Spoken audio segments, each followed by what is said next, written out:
Well, we heard from one of the solicitors that on Thursday the prosecution had decided that they couldn't continue with this case. Were unable to sustain it, and the reaction was really just over the moon.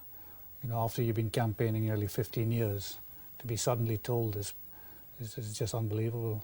We won't actually know until Thursday why the DPP has decided to release the four, but as one of the key campaigners, do you have any ideas why? Well, I think it's a combination of things. I mean, originally there wasn't any evidence anyway, except signed confessions.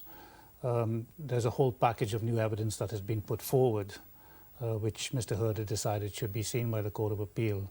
And I think it's a combination of that plus a campaign which has brought in many eminent figures, including Home Secretaries, leaders of the churches, law lords.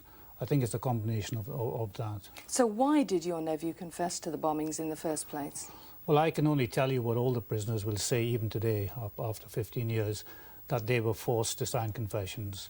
They were deprived of sleep, threats were made, they claimed they were beaten, and so they made confessions.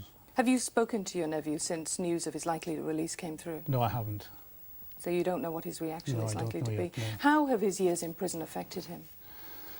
Well, drastically, I'm afraid. He, in fact, has been moved 49 times from one prison to another. He's done 1,641 days in total in solitary. He's already been awarded £1,500 damages for beatings received in Hull. So he's now just a skeleton. He's about 124 pounds, and it's affected him very badly. Of course, he's likely to get very great compensation, isn't he? Well, the lawyers will look at that, but, you know, in my view, you can't compensate someone for 15 years in prison for something they haven't done. He's also serving a life sentence for murder. What's likely to happen about that conviction now? Well, we don't know. There again, the lawyers will be looking at that.